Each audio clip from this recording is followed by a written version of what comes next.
നമ്മൾ മനസ്സിലാക്കേണ്ട ഒരു പ്രധാനപ്പെട്ട കാര്യം, സക്കരിയ സലാഹിക്ക് അല്ലെങ്കിൽ അബ്ദുൽ ജബ്ബാർ മൗലവിക്ക് ജിന്നിനോട് പ്രാർത്ഥിക്കാം എന്ന വാദം ഉണ്ട് എന്ന് നമ്മൾ പറയുന്നില്ല. സക്കരിയ സലാഹിക്ക് ജിന്നിനോട് പ്രാർത്ഥിക്കാം എന്ന വാദമുണ്ട് എന്ന് നമ്മൾ പറയുന്നില്ല. സക്കരിയ സലാഹിക്ക് ജിന്നിനോട് എല്ലാ കാര്യങ്ങളിലും സഹായം തേടാം എന്ന വാദമുണ്ട് എന്ന് നമ്മൾ പറയുന്നില്ല. അഭൗതികമായ കാര്യങ്ങൾ, ഉദാഹരണത്തിന് ജിന്നെ എനിക്കൊരു സന്താനത്തെ തരണേ, ജിന്നെ എനിക്കൊരു കുട്ടിയെ തരണേ, ജിന്നെ എന്റെ രോഗം മാറ്റണേ, ജിന്നെ എന്നെ സ്വർഗത്തിലെത്തിക്കണേ എന്നിങ്ങനെ ജിന്നിനോട് പറയാം എന്ന വാദം സക്കരിയ സലാഹിക്കില്ല. അസ്സലാമു അലൈക്കും വറഹ്മത്തുള്ളാഹി വബറകാതുഹു. സഹോദരന്മാരെ, അഭിനവ KJU സെക്രട്ടറി ഹനീഫ് കായക്കുടിയുടെ വിടുവായിത്തങ്ങളും പരസ്പര വൈരുദ്ധ്യങ്ങളും കളവുകളും തെറ്റിദ്ധരിപ്പിക്കലുകളും അതുമായി ബന്ധപ്പെട്ട ഏതാനും ചില വീഡിയോകളാണ് നമ്മൾ ഇവിടെ ഇന്ന് പരിശോധിക്കുന്നത്. എന്തുമാത്രം വലിയ ജഹാലത്തുകളിലാണ് ഈ KJU സെക്രട്ടറി ചെന്ന് ചാടിയത്. പണ്ടൊരു ഉദാഹരണം പറയാറുണ്ട് അബ്ദുറഹ്മാൻ സലഫി, പണിക്കൊരു നായിക്കാട്ടത്ത് ചാടിയതുപോലെ. ഇത് അതിലേറെ വലിയ ഒരു അപകടത്തിലാണ് ഈ ഹനീഫ് കായക്കുടി ചെന്ന് ചാടിയത് എന്നത് നമുക്കേവർക്കും ബോധ്യമാകുന്ന ഏതാനും ചില ക്ലിപ്പുകൾ നമുക്ക് പരിശോധിക്കാം. ഏതായിരുന്നാലും അദ്ദേഹം ഇപ്പോൾ പറയുന്നത് ജബ്ബാർ മൗലവിയും KK സക്കരിയ സലാഹിക്കും ജിന്നുകളോട് പ്രാർത്ഥിക്കാം എന്ന വാദമുണ്ട് എന്ന് ഞങ്ങൾ പറയുന്നില്ല എന്ന് പറഞ്ഞത് കളവാണ്. അവർക്ക് അങ്ങനെ ഒരു വാദമില്ല എന്നത് ശരിയാണ്. പക്ഷേ ഞങ്ങളങ്ങനെ പറയുന്നില്ല. ഞങ്ങൾ എന്ന് പറഞ്ഞാൽ TP അബ്ദുള്ള കോയ മദനിയും അടക്കം ഉൾപ്പെടുന്ന കേരള നദ്വത്തുൽ മുജാഹിദിൻ്റെ പേര് ദുരുപയോഗം ചെയ്ത് സംഘടന പിടിച്ചെടുത്ത ആ കോക്കസ് വിഭാഗം അങ്ങനെയൊന്നും പറയുന്നില്ല എന്ന് പറഞ്ഞത് ശുദ്ധ കളവാണ്. പറയുന്നുണ്ട്, പറഞ്ഞ് പ്രചരിപ്പിച്ചിട്ടുണ്ട്, ഇപ്പോഴും പറയുന്നുണ്ട്, മുമ്പും പറഞ്ഞിട്ടുണ്ട്. അതൊക്കെ ജീവിച്ചിരിക്കുന്ന തെളിവുകളുമുണ്ട്. തേടാന്ന് ജബ്ബാർ മൗലവി പറഞ്ഞിട്ടുണ്ടോ? തേടാന്ന് വാദം ഉണ്ടോ എന്നാണ്. ശരിക്കും തേടാന്ന് തന്നെയാ വാദം. അപ്പോൾ ജബ്ബാർ മൗലവിക്കും സക്കരിയ സലാഹിക്കും ജിന്നുകളോട് പ്രാർത്ഥിക്കാം, സഹായം തേടാം എന്ന വാദമുണ്ട് എന്ന് ഞങ്ങൾ പറഞ്ഞിട്ടില്ല എന്ന് ഹനീഫ് കായക്കുടി പറഞ്ഞത് കളവാണ് എന്ന് തെളിയിക്കാനാണ് ഞാൻ ഇപ്പോൾ ഈ ക്ലിപ്പ് കേൾപ്പിച്ചത്. ശരിക്ക് തേടാം എന്ന് തന്നെയാണ് ജബ്ബാർ മൗലവിയുടെ വാദം എന്ന് ഹനീഫ് കായക്കുടി പറയുന്നുണ്ട്. ഇനി TP അബ്ദുള്ള കോയ മദനിയുടേത്, വേറെ പല ആൾക്കാരുടേതും നമുക്ക് ഈ വിഷയമായി അനവധി തെളിവുകൾ നമുക്ക് കേൾപ്പിക്കാൻ സാധിക്കും. സമയം അധികരിക്കുമെന്നതുകൊണ്ട് ഞാനിപ്പോൾ അതിന് മുതിരുന്നില്ല. ഏതായിരുന്നാലും സഹോദരന്മാരെ, ഇങ്ങനെ നട്ടാൽ കുരുക്കാത്ത പച്ചക്കളവ് സ്റ്റേജിന്മേൽ കയറിയിട്ട് കേരള നദ്വത്തുൽ മുജാഹിദിൻ്റെയും കേരള ജമിയത്തുൽ ഉലമയുടെയും ഒക്കെ പേരും പ്രശസ്തിയും ആളുകൾക്കിടയിലുള്ള അംഗീകാരവും ദുരുപയോഗപ്പെടുത്തി ആ വേദിയിൽ വെച്ച് ഇങ്ങനെ കളവ് പറഞ്ഞുകൊണ്ടാണ് ആളുകളെ ഇവർ തെറ്റിദ്ധരിപ്പിക്കുന്നത്. നേരവും തരവും നോക്കി സാഹചര്യത്തിനനുസരിച്ച് തൻ്റെ ഇന്നലെ പറഞ്ഞതല്ല ഇന്ന് പറയാം, ഇന്ന് പറഞ്ഞല്ല നാളെ പറയാം, ഇങ്ങനെ അങ്ങോട്ടും ഇങ്ങോട്ടും മാറ്റി പറഞ്ഞുകൊണ്ട് ആളുകളെ കബളിപ്പിച്ചുകൊണ്ടാണ് വാസ്തവത്തിൽ ഇത്തരമൊരു പിളർപ്പും അടിസ്ഥാനമില്ലാത്ത ഒരു ആരോപണം ഉന്നയിച്ചിട്ട് ആളുകളെ കുത്തിപ്പുറത്താക്കി ആക്ഷേപങ്ങൾ ഉന്നയിച്ച് ശിർക്ക് ആരോപിച്ച് സമൂഹമധ്യത്തിൽ ഭിന്നതയും ഛിദ്രതയും ഉണ്ടാക്കിയിട്ടുള്ളത് എന്ന യാഥാർത്ഥ്യം നിങ്ങൾ തിരിച്ചറിയുക. ഇനി അദ്ദേഹം തുടർന്ന് പറയുന്നത് നിങ്ങളൊന്ന് കേൾക്കുക. എവിടെയെങ്കിലുമുള്ള ഏതെങ്കിലും ഒരു ജിന്നിനോട് ഭൗതികമായ കാര്യങ്ങളും തേടാം എന്ന വാദവും സക്കരിയ സലാഹിക്കില്ല. അപ്പോൾ ഹനീഫ് കായക്കുടി തിരുവനന്തപുരത്ത് വെച്ച് പറയുന്നത് ജിന്നുകളോട് പ്രാർത്ഥിക്കാമെന്നോ സഹായം തേടാമെന്നോ പിന്നെ അഭൗതികമായ കാര്യം ചോദിക്കാമെന്നോ ഇനി എവിടെയെങ്കിലും കിടക്കുന്ന ജിന്നിനോട് പിന്നെ ഭൗതിക സഹായം തേടാമെന്നോ ഇങ്ങനെയൊന്നുമുള്ള വാദം ഇല്ല. അങ്ങനെ ഉണ്ടെന്ന് ഞങ്ങൾ പറയുന്നില്ല. അങ്ങനത്തെ വാദമൊന്നും സക്കരിയ സലാഹിക്കില്ല. ഇനി സക്കരിയ സലാഹിയുടെ അപകടം പിടിച്ച വാദം എന്ന് പറഞ്ഞിട്ട് പറയുന്നത് നിങ്ങൾ നല്ലപോലെ ശ്രദ്ധിക്കണം. ഇനിയാണ് അദ്ദേഹം സക്കരിയ സലാഹിൻ്റെ വാദം. അപ്പം എന്തൊക്കെയില്ല, പ്രാർത്ഥിക്കാമെന്നില്ല, തേടാമെന്നില്ല, എവിടെയെങ്കിലും കിടക്കണ ജിന്നിനോട് ഭൗതിക സഹായം ചോദിക്കാമെന്നുമില്ല. ഓക്കെ, അപ്പോൾ പ്രാർത്ഥിക്കാമെന്നില്ല, അള്ളാഹിനോട് മാത്രം ചോദിക്കാമെന്നില്ല എന്നൊക്കെ പറഞ്ഞതിന് ശേഷം ഇനി സക്കരിയ സലാഹിയുടെ വളരെ അപകടം പിടിച്ചൊരു വാദമാക്കിയിട്ട് ഇങ്ങനെ അപകടം എന്നിങ്ങനെ ആവർത്തിച്ചിട്ട് അപകടം ഉണ്ടാക്കുകയാണ് മൂപ്പര് ചെയ്യണത്. ഇൻഷാ അല്ലാഹ് അദ്ദേഹം പറയട്ടെ, നമുക്ക് വിശദീകരിക്കാം. സക്കരിയ സലാഹിയുടെ അപകടകരമായ വാദം എന്താണ്? നമ്മുടെ മുമ്പിലുള്ള ഒരു ജിന്ന്, ആ ജിന്നിന് കഴിവ് നൽകപ്പെട്ട വിഷയത്തിൽ ആ ജിന്നിനോട് സഹായം ചോദിക്കുന്നത് ശിർക്കല്ല എന്നതാണ്. അപ്പോൾ നമ്മളെ കേരള ജമിയത്തുൽ ഉലമ എന്ന് പറയുന്ന വലിയ ഒരു പണ്ഡിത സഭയിലെ സെക്രട്ടറി പറയാണ്, എന്ത്, നിങ്ങൾ നല്ല പോലെ ശ്രദ്ധിച്ചോളി സഹോദരന്മാരെ, വളരെ സാവകാശം ഈ മനുഷ്യൻ വിളമ്പുന്ന വിടുവായിത്തം എത്രമാത്രം അപകടമാണ് എന്നത് നിങ്ങൾക്ക് ബോധ്യപ്പെടാൻ ഇതിലും വലിയ ഒരു തെളിവിൻ്റെ ആവശ്യം തന്നെയില്ല. ഇദ്ദേഹം പറഞ്ഞ എന്താണ്? സക്കരിയ സ്വലാഹിയുടെ അപകടം പിടിച്ച വാദം. എന്താണ് അപകടം? അള്ളാഹുൽ പങ്കു ചേർക്കലാകുന്ന വാദം. അതാണല്ലോ അപകടം. ആ അപകടം പിടിച്ച വാദം അഥവാ അള്ളാഹുൽ പങ്കു ചേർക്കലാകുന്ന വാദം എന്താണ്? തൻ്റെ മുമ്പിലുള്ള ജിന്നിനോട് അതിൻ്റെ കഴിവിൽപ്പെട്ട കാര്യം അതിനോട് ചോദിക്കുന്നത് അള്ളാഹുവിൽ പങ്കു ചേർക്കലല്ല. ഇവിടെ ഷിർക്ക് എന്ന് പറഞ്ഞിട്ട് ആളുകൾക്ക് ഇത് എന്താ സംഗതി മനസ്സിലാവുന്നില്ല. ഈ ഷിർക്ക് എന്ന് പറഞ്ഞാൽ അള്ളാഹുവിൽ പങ്കു ചേർക്കുക എന്നാണ്. അപ്പോൾ ഇവിടെ അള്ളാഹുവിൽ പങ്കു ചേർക്കലാവുകയില്ല എന്നാണ് ആര് പറഞ്ഞത്? സക്കരിയ സ്വലാഹി പറഞ്ഞത്. ആ പറഞ്ഞത് നമ്മൾ അംഗീകരിക്കുന്നു, അതങ്ങനെ തന്നെയാണ്, അതിൽ യാതൊരു സംശയവുമില്ല. ഇനി ഇതേ കാര്യം ഹനീഫ് കായക്കൊടിയുടെ നിലപാട് എന്ത് എന്ന് അദ്ദേഹം പറയുന്നുണ്ട്. തൻ്റെ മുമ്പിലുള്ള ജിന്നിനോടാണെങ്കിൽ ഹനീഫ് കായക്കൊടിയുടെ നിലപാട് എന്താണ്? സക്കരിയ സ്വലാഹി പറഞ്ഞത് ഷിർക്കാകില്ല എന്നേ പറഞ്ഞിട്ടുള്ളൂ കേട്ടോ. അനുവദനീയമാണെന്ന് പറഞ്ഞിട്ടില്ല, ചോദിക്കാമെന്ന് പറഞ്ഞിട്ടില്ല, ചോദിക്കേണ്ടതാണെന്ന് പറഞ്ഞിട്ടില്ല, ചോദിച്ചാൽ തെറ്റല്ല എന്ന് പറഞ്ഞിട്ടില്ല, ചോദിച്ചാൽ കുറ്റമില്ല എന്നൊന്നും പറഞ്ഞിട്ടില്ല. എന്തേ പറഞ്ഞിട്ടുള്ളൂ? അള്ളാഹുൽ പങ്കു ചേർക്കലാവുകയില്ല.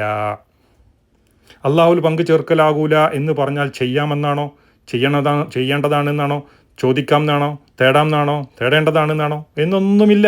അള്ളാഹുൽ പങ്കു ചേർക്കലല്ല എന്ന് പറഞ്ഞാൽ അള്ളാഹുവിൻ്റെ മഹത്വത്തിന് നിരക്കാത്തൊരു കാര്യം അള്ളാഹുവിലേക്ക് ചേർത്തി പറയാൻ പറ്റില്ല. ഇതാണ് അവിടുത്തെ വിഷയം.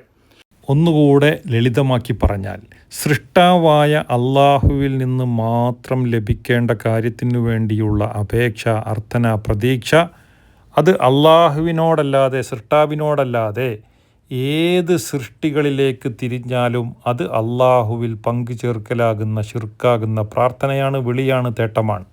അതാണ് യഥാർത്ഥത്തിൽ അള്ളാഹുവിൽ പങ്കു ചേർക്കലാണ് എന്ന് പറയുന്ന പ്രാർത്ഥന.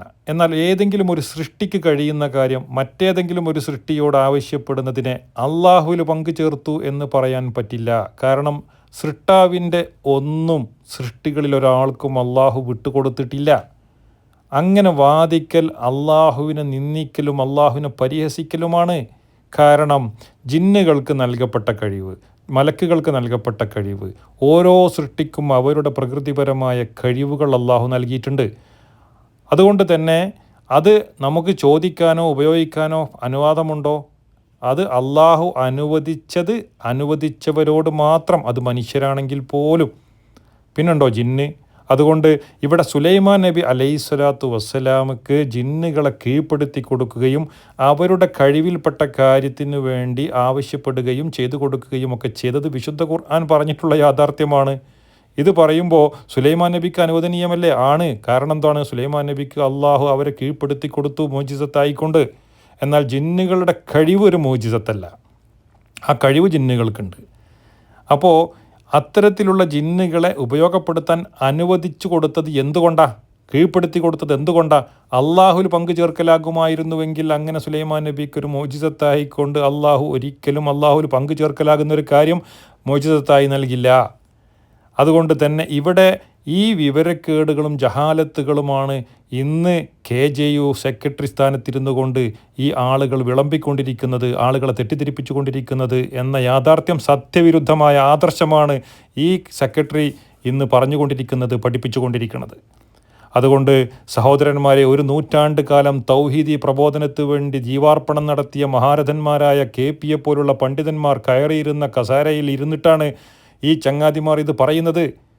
നിങ്ങൾ ആലോചിച്ചു നോക്കൂ, മഹാനായ പ്രവാചകൻ മൂസാ നബി അലൈഹിസ്സലാമയുടെ കസേരയിൽ സാമിരി കയറിയിരുന്നാൽ എങ്ങനെ ഉണ്ടാകും? ആ ഒരവസ്ഥയാണ് ഇന്ന് KJU എന്ന് പറയുന്ന പ്രസ്ഥാനത്തെ ദുരുപയോഗം ചെയ്ത് ഈ സെക്രട്ടറിയെ അവിടെ അവരോധിച്ചിട്ടുള്ളത്. ഏത് ഹനീഫ് കായക്കൊടി അവിടെ അവരോധിച്ചിട്ടുള്ളത്. ഈ ജാതി ജഹാലത്തും വിവരക്കേടുകളും പറയുന്ന ഇത്തരം ആളുകളാണ് ഇന്ന് ആ പ്രസ്ഥാനത്തെ നയിച്ചു കൊണ്ടിരിക്കുന്നത്. അതിൻ്റെ വൈരുദ്ധ്യങ്ങളാണ് നമ്മളിവിടെ കണ്ടുകൊണ്ടിരിക്കുന്നത്. അതുകൊണ്ട് സഹോദരന്മാരെ, ഒരു നൂറ്റാണ്ട് കാലം യഥാർത്ഥത്തിൽ സത്യസന്ധമായി പ്രബോധനം ചെയ്ത 2012 വരെ മാറ്റമില്ലാതെ നമ്മൾ പ്രബോധനം ചെയ്ത ആ സത്യ ആദർശത്തിലേക്ക് നമ്മൾ തിരിച്ചു വരണം എന്നാണ് നിങ്ങളോട് എനിക്ക് സൂചിപ്പിക്കാനുള്ളത്. ഇനി സഹോദരന്മാരെ, ഞാൻ നിങ്ങളെ കേൾപ്പിക്കുന്നത് ഇതേ ഹനീഫ് കായക്കൊടി സക്കരിയ മൗലവി നേരത്തെ നമ്മുടെ മുമ്പിലുള്ള ജിന്നിനോട് അതിൻ്റെ കഴിവിൽപ്പെട്ട കാര്യം ചോദിക്കൽ അള്ളാഹുൽ പങ്കുചേർക്കലാണ്, പ്രാർത്ഥനയാണ് എന്ന് പറയാൻ പറ്റില്ല എന്ന് പറഞ്ഞപ്പോൾ അല്ല, അത് പ്രാർത്ഥനയാണ്, അള്ളാഹുൽ പങ്കുചേർക്കലാണ് എന്ന് സമർത്ഥിച്ച അതേ ഹനീഫ് കായക്കൊടി. അദ്ദേഹത്തോട് ആൾ ചോദിക്കാൻ, നിങ്ങളുടെ മുമ്പിൽ ഒരാൾ വന്നിട്ട് ഞാൻ മലക്കാണെന്ന് പറഞ്ഞു, എങ്കിൽ നിങ്ങൾ എന്താ കാട്ടുക? നിങ്ങൾ ഒരു സാധനം തലയിലേക്ക് എടുത്തു വെക്കാൻ വേണ്ടി ആകെ പ്രയാസപ്പെട്ട് പ്രതിസന്ധിയിലായൊരു നേരത്ത് ഒരാൾ വന്നിട്ട് ഇങ്ങനെ പറഞ്ഞാൽ നിങ്ങൾ എന്ത് ചെയ്യും എന്ന് ചോദിച്ചപ്പം ഹനീഫ് കായക്കൊടി അതിന് മറുപടി പറയാൻ. ആ മറുപടി നിങ്ങളൊന്ന് കേൾക്കുക. അദ്ദേഹം പറയണത് ഈ മലക്കുമല്ല ജിന്നുമല്ല മനുഷ്യനാണ് എന്നല്ല. മനുഷ്യൻ്റെ കോലത്തിൽ വന്നിട്ട് മലക്കാണെന്ന് പറഞ്ഞാൽ നീ എന്ത് ചെയ്യും? അപ്പോൾ ഹനീഫ് കായക്കൊടി ഈ ഒരു മലക്കുമല്ല ജിന്നുമല്ല ഈ മനുഷ്യനാണെന്നല്ല പറയണത്. മലക്കാണെങ്കിലും ശരി ജിന്നാണെങ്കിലും ശരി നീ എന്നെ ഒന്ന് സഹായിക്കണേ എന്ന് പറഞ്ഞ് ആ മുമ്പിൽ വന്ന മലക്കിനോട് പ്രാർത്ഥിക്കും, ഹനീഫ് കായക്കൊടിയുടെ ഭാഷയിൽ പറഞ്ഞാൽ. കാരണം എന്താ? മുമ്പിൽ വന്ന ഒരാൾ മലക്കാണെന്ന് പറഞ്ഞാൽ ഏറ്റവും ചുരുങ്ങിയത് ഇബ്രാഹിം നബി പറഞ്ഞതുപോലെ നിനക്കെൻ്റെ സഹായം ആവശ്യമില്ല, ഞാൻ അള്ളാഹുവിൽ തവക്കുലാക്കുന്നു എന്നെങ്കിലും പറഞ്ഞു ഒഴിഞ്ഞു മാറാമായിരുന്നു. ഇബ്രാഹിം നബിൻ്റെ അടുത്ത് തീക്കുണ്ടാരത്തിൽ മലക്ക് വന്നിട്ട് നിനക്ക് എന്ത് സഹായമാണ് ആവശ്യമുള്ളത് എന്ന് ചോദിച്ചപ്പോൾ ഇബ്രാഹിം നബി പറഞ്ഞു, എനിക്ക് നിൻ്റെ സഹായം ആവശ്യമില്ല, ഞാൻ എൻ്റെ അള്ളാഹുവിലെ സഹായമാണ് പ്രതീക്ഷിക്കുന്നത് എന്ന് പറഞ്ഞതുപോലെയെങ്കിലും പറഞ്ഞ് ഹനീഫ് കായക്കൊടിക്ക് ഒഴിഞ്ഞു മാറാമായിരുന്നു. പക്ഷേ അദ്ദേഹം കിട്ടിയ സന്ദർഭം ആ അവസരത്തിൽ ആ മലക്കിനോട് പ്രാർത്ഥിക്കുകയാണ് ഇവരുടെ ഭാഷയിൽ. അപ്പോൾ അതൊന്ന് കേട്ടോക്ക് നിങ്ങൾ. എന്നിട്ട് സാധു ചോദിക്കുക, ഒരാൾ നിങ്ങളെ മുമ്പിൽ വന്നിട്ട് നിങ്ങൾ എന്തെങ്കിലും ഒരു പ്രശ്നത്തിന് ഇങ്ങനെ നിൽക്കുക, ഒരു സാധനം എടുക്കാൻ കഴിയാതെ പ്രയാസപ്പെട്ട് നിൽക്കുക. അപ്പോൾ ഒരാൾ വന്നിട്ട് പറഞ്ഞു ഞാൻ മലക്ക നിങ്ങളെ സഹായിക്കട്ടെ എന്ന് വെച്ചാൽ നിങ്ങളെന്താ പറയുക? ഞാൻ പറഞ്ഞു ഇജ്ജ് മലക്കാലും കുഴപ്പമില്ല ശൈത്താനായാലും കുഴപ്പമില്ല, ഞാൻ ഇത് എടുക്കാൻ ഒരാളെ നോക്കി ആവെങ്കിലും അവന്ന് എടുത്തിൻ്റെ തലയിൽ വെച്ചുക എന്ന് പറയൂ, അല്ലാതെ മലക്കെന്ന് പറഞ്ഞ് ഞാൻ കെട്ടിപ്പിടിക്കാൻ നിൽക്കൂല. കേട്ടില്ലേ സഹോദരന്മാരെ? ഹനീഫ് കായക്കൊടിയോട് ഒരാൾ ചോദിക്കാൻ. എന്താ ചോദിച്ചത്? നിങ്ങളാകെ പ്രതിസന്ധിയിലായി നിൽക്കുന്നൊരു സന്ദർഭം, ഒരു ഭാരിച്ചൊരു സാധനം തലയിലേറ്റാൻ പ്രയാസപ്പെട്ട് നിൽക്കുന്ന ഒരു സന്ദർഭത്തിൽ നിങ്ങളുടെ അടുത്ത് ഒരാൾ വന്നിട്ട് ഞാൻ മലക്കാണ്, ഞാൻ നിങ്ങളെ സഹായിക്കട്ടെ എന്ന് ചോദിച്ചാൽ നിങ്ങൾ എന്താ പറയുക? അപ്പോൾ ഹനീഫ് കായക്കൊടി പറഞ്ഞ മറുപടി എന്താ? നീ മലക്കുമല്ല ജിന്നുമല്ല, നീ സാക്ഷാൽ മനുഷ്യനാണെന്ന് എനിക്കറിയാം, അതുകൊണ്ട് നിനക്ക് പറ്റുന്ന കഴിയുമെങ്കിൽ നിൻ്റെ കഴിവിൽപ്പെട്ട കാര്യം ഒന്ന് എനിക്ക് ചെയ്ത് എന്നെ ഒന്ന് സഹായിക്ക് എന്നാണോ പറഞ്ഞത്? അല്ല, നേരെ മറിച്ച് ഹനീഫ് കായക്കൊടി എന്താ പറഞ്ഞത്? ജിന്നായാലും കുഴപ്പമില്ല മലക്കായാലും കുഴപ്പമില്ല, എനിക്കിപ്പോൾ ഈ സാധനം എൻ്റെ തലയിൽ കയറ്റി വെക്കണം, എന്നൊന്ന് സഹായിക്ക് എന്ന് പറയും എന്ന് ഹനീഫ് കായക്കൊടി വളരെ വ്യക്തമായിട്ട്. പിന്നെ അദ്ദേഹം പറഞ്ഞെന്താണ്? ഞാൻ കെട്ടിപ്പിടിക്കൊന്നുമില്ല, ഇപ്പോൾ പോണ പോക്കിൽ സഹായിച്ച് യാത്ര അറിഞ്ഞ് പോണ പോക്കിലൊന്ന് കെട്ടിപ്പിടിച്ചാൽ എന്തായി? ശിർക്കാകും എന്ന് അദ്ദേഹം പറഞ്ഞിട്ടില്ല. എന്തുകൊണ്ടാണ് അദ്ദേഹം കെട്ടിപ്പിടിക്കാത്തതെന്നറിയില്ല. ഒന്ന് ആലിംഗനം ചെയ്താൽ എന്തായി പോവും? ശിർക്കായി പോവോ? നമുക്കറിയില്ല, അയാളത് പറയാത്തതുകൊണ്ട് നമ്മൾ പറയുന്നില്ല. ഏതായിരുന്നാലും സഹോദരന്മാർ, ഈ കോലത്തിൽ തൻ്റെ മുമ്പിലുള്ള ജിന്നിനോട് മലക്കിനോട് അവരുടെ കഴിവിൽപ്പെട്ട കാര്യം ഹനീഫ് കായക്കൊടി ചോദിക്കുന്നു. എന്നാൽ സക്കരിയ സലായി ചോദിക്കാൻ പറഞ്ഞോ? ഇല്ല. അങ്ങനെ ഹനീഫ് കായക്കൊടി അങ്ങനെ ചോദിച്ചാൽ അത് അള്ളാഹുവിൽ പങ്കു ചേർത്തു എന്ന് പറയില്ല എന്നാണ് സക്കരിയ സലായി പറഞ്ഞത്. ഇപ്പോൾ എന്താണ് അള്ളാഹുവിൽ പങ്കു ചേർക്കലാകുന്നതിൻ്റെയും ആകാതിരിക്കുന്നതിൻ്റെയും മാനദണ്ഡം? ഒരേ കാര്യം ഹനീഫ് കായക്കൊടി ഇപ്പോൾ ഇവിടെ എന്താ പറഞ്ഞത്? തൻ്റെ മുമ്പിലുള്ള മലക്കിനോട് നീ ഒന്ന് എൻ്റെ ഈ ഭാരിച്ച സാധനം ഒന്നെടുത്ത് തലയിൽ വെച്ചുതാ എന്ന ഒരു ഭൗതിക സഹായം ആവശ്യപ്പെട്ടു. സക്കരിയ സലായി പറഞ്ഞെന്താ? തൻ്റെ മുമ്പിലുള്ള ജിന്നിനോട് അവരുടെ കഴിവിൽപ്പെട്ട കാര്യം അവരോട് ആവശ്യപ്പെട്ട് കഴിഞ്ഞാൽ അള്ളാഹുൽ പങ്കു ചേർക്കലാവുകയില്ല.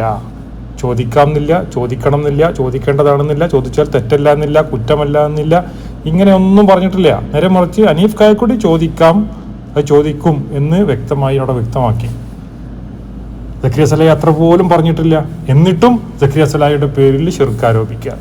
ഹനീഫ് കായക്കൊടിയുടെ പേരിലോ ഒരു ശിർക്കും ഇല്ല. അപ്പോൾ അവിടെ ശിർക്കാകുന്നതും ശിർക്കാകാതിരിക്കുന്നതും വ്യക്തികളെ നോക്കിയിട്ടാണ്.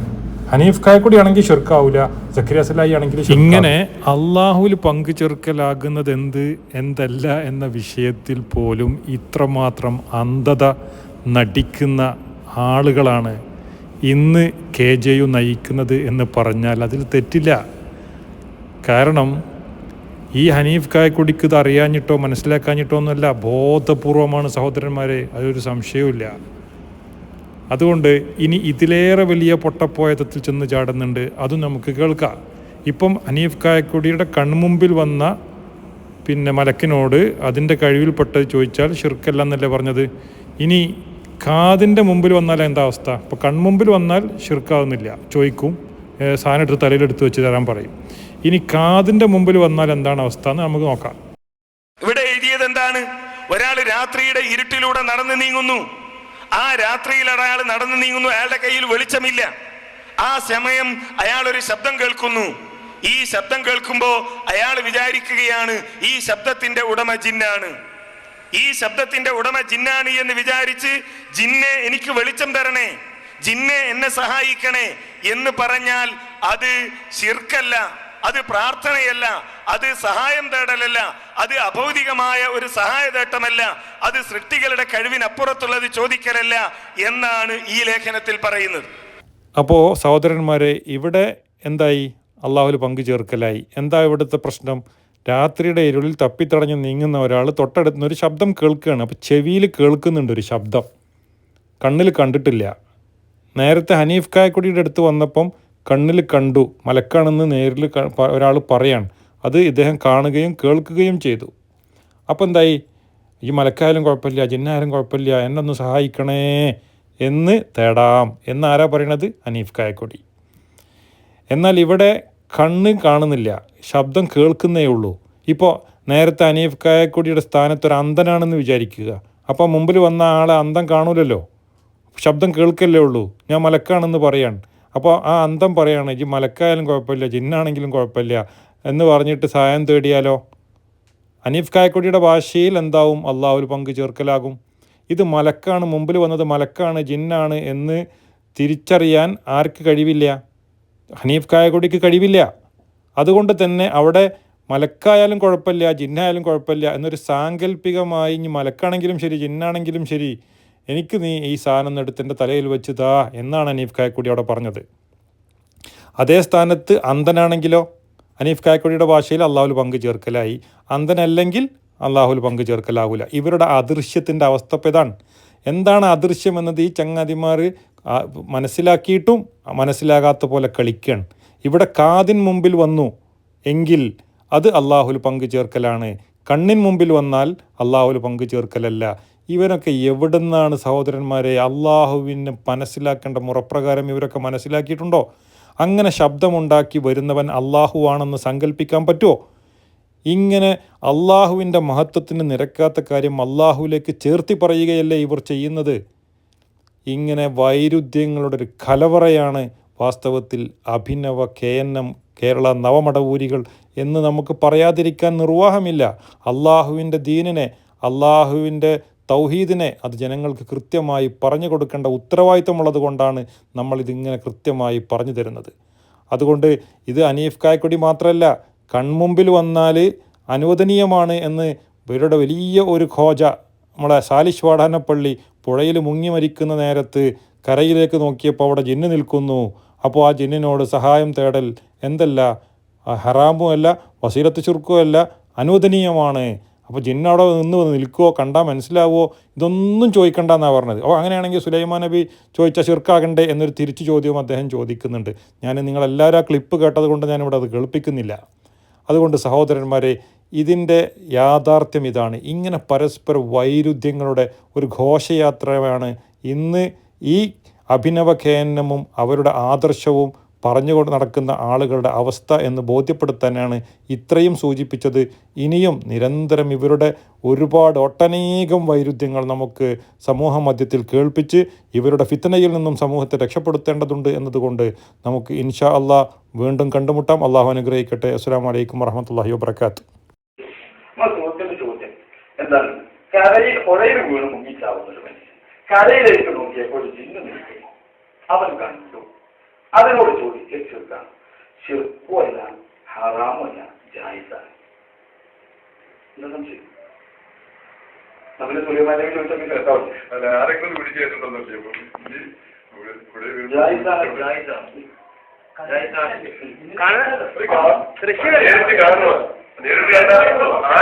ആരെ വിളിച്ചൂടെ?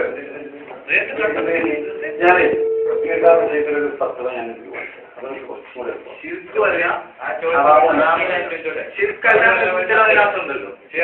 അപ്പൊ ഈ ജിന്നിനെ കണ്ടാക്കി ജിന്നാന്ന് തോന്നിയിട്ടാണോ വിളിക്കുന്നത്? അതുകൊണ്ടൊന്ന് കാര്യം അതൊന്നും ചോദിക്കണ്ട.